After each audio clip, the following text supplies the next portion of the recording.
সেবাদানকারী প্রতিষ্ঠানগুলো কিভাবে তাদের প্রতিষ্ঠানের নামটি নিবন্ধন করবে যাতে অন্য কোনো ব্যক্তি সেম নামে একই ধরনের সেবা না দিতে পারে, এই বিষয়টি নিয়ে কিন্তু আপনাদের অনেকেরই প্রশ্ন থাকে। আপনাদের মধ্যে অনেক উদ্যোক্তাই আছে যাদের মধ্যে দেখা যাচ্ছে যে কেউ পরিবহনের সার্ভিস দিয়ে যাচ্ছে, কেউ ট্যুরিজমের সার্ভিস দিয়ে যাচ্ছে, কেউ হোটেল রেস্টুরেন্টের সার্ভিস দিয়ে যাচ্ছে, কেউ বিউটি পার্লারের সার্ভিস দিয়ে যাচ্ছে, কেউ দেখা যাচ্ছে যে সেলুনের সার্ভিস দিয়ে যাচ্ছে, কেউ দেখা যাচ্ছে যে আইনজীবী হিসাবে পরামর্শ দিয়ে সার্ভিস দিয়ে যাচ্ছে, কিংবা কেউ দেখা যাচ্ছে যে ক্লিনিংয়ের সার্ভিস দিয়ে যাচ্ছে, কেউ দেখা যাচ্ছে যে পোকা দমন বা পেস্ট কন্ট্রোলের সার্ভিস দিয়ে যাচ্ছে, অনেকে আবার লিফট, তারপরে এসি, এগুলো মেরামতের সার্ভিস দিয়ে যাচ্ছে।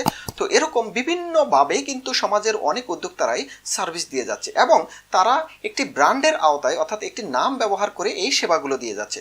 তো এ সমস্ত উদ্যোক্তারা চাচ্ছে যে তারা যে নামটি ব্যবহার করে এই সেবাটি দিয়ে যাচ্ছে, এই নামটি ব্যবহার করে যেন অন্য কেউ সেম সেবাটি না দিতে পারে, এই নিশ্চয়তাটি অনেক উদ্যোক্তারাই চাচ্ছে। তো আপনারা যারা সেবা প্রদানকারী প্রতিষ্ঠান এবং আপনারা চাচ্ছেন যে আপনাদের প্রতিষ্ঠানের নামটি ব্যবহার করে যাতে অন্য কোনো প্রতিষ্ঠান একই ধরনের সেবা না দিতে পারে, সেক্ষেত্রে আপনাদের যে কাজটি করতে হবে সেটি হচ্ছে আপনাদের প্রতিষ্ঠানের নামটি অর্থাৎ লোগোটিকে ট্রেডমার্ক করে নিতে হবে।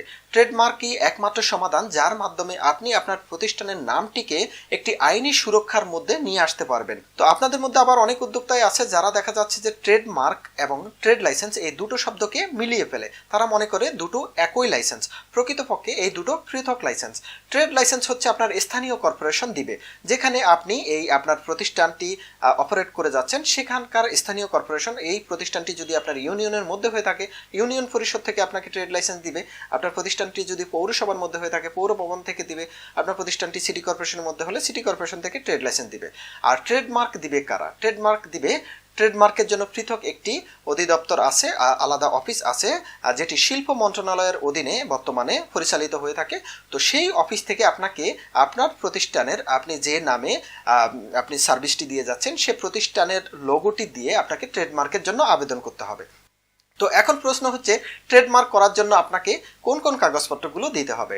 ট্রেডমার্ক করার জন্য প্রথমে আপনার জাতীয় পরিচয়পত্রের কপি লাগবে, আপনার একটি লোগো দিতে হবে অর্থাৎ যে নামে যে ব্র্যান্ডে আপনি প্রতিষ্ঠানের সেবাটি দিয়ে যাচ্ছেন সে প্রতিষ্ঠানের লোগোটি লাগবে, একই সাথে আপনার একটি ট্রেড লাইসেন্স লাগবে। সুতরাং ট্রেডমার্ক করতে গেলেও কিন্তু আপনাকে পরোক্ষভাবে ট্রেড লাইসেন্স করেই আসতে হবে। প্রথমে আপনাকে ট্রেড লাইসেন্স করতে হবে আপনার স্থানীয় কর্পোরেশনের কাছ থেকে, এরপরে ওই ট্রেড লাইসেন্সের কপি দিয়েই কিন্তু আপনাকে শিল্প মন্ত্রণালয়ের ট্রেডমার্ক অফিসে গিয়ে সেখানে আপনাকে ট্রেডমার্কের জন্য আবেদন করতে হবে। সুতরাং এই হচ্ছে প্রসিডিউর। তো ট্রেডমার্কে যখন আপনি আবেদন করবেন এরপরে সেখান থেকে আপনি একটি রিসিপ্ট কপি পাবেন। রিসিপ্ট কপি পাওয়ার কয়েক মাস পরে এই আবেদনটি এক্সামিনে যাবে। তখন একজন এক্সামিনার এই আবেদনটি দেখবে, যাচাই বাছাই করবে, দেখবে যে এই আবেদনটি আপনাকে অনুমোদন দেওয়া যায় কিনা, অর্থাৎ আপনি যে প্রতিষ্ঠানের নামটি ব্যবহার করে সেবা দিয়ে যাচ্ছেন সেই নামটি আপনাকে দেওয়া যায় কিনা। অন্য কেউ তো সেম নামটি ব্যবহার করতে পারে, কিংবা সরকারের পক্ষে হয়তো বা এই নামটি দেওয়া আপনাকে যৌক্তিক মনে করবে না, এই অনেক কারণ থাকতে পারে। এই সমস্ত কারণে আপনাকে হয়তো বা নামটি নাও দিতে পারে। আর যদি উনি সন্তুষ্ট হয় তাহলে আপনাকে একটি ছাড়পত্র দিবে, অনাপত্তিপত্র দিবে। এরপরে অনাপত্তি পাওয়ার পরে আপনাকে প্রেস করতে হবে, অর্থাৎ বিজি প্রেস থেকে এই নামটিকে পত্রিকায় প্রকাশ করতে হবে যাতে পাবলিকলি কোনো আপত্তি আছে কিনা এই নামটির বিরুদ্ধে সেটি দেখার জন্য। তো যদি পাবলিকলি কোনো আপত্তি না থাকে তাহলে আপনাকে এই নামটি লাইসেন্স প্রদান করবে সরকার।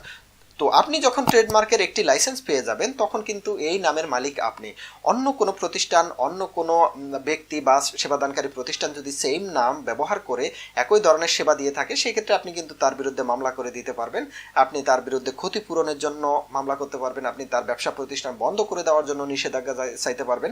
তো বিভিন্ন আইনি সুরক্ষার মধ্যে আপনি তখন চলে আসবেন।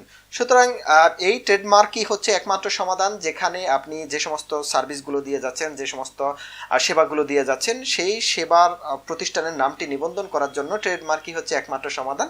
আর এই বিষয় নিয়ে যদি আরও কোনো প্রশ্ন থাকে তাহলে অবশ্যই আমাকে ফোন করবেন। আমার ফোন নাম্বার 01917568 940। সবাই ভালো থাকবেন, সুস্থ থাকবেন। সবাইকে ধন্যবাদ। আল্লাহ হাফেজ।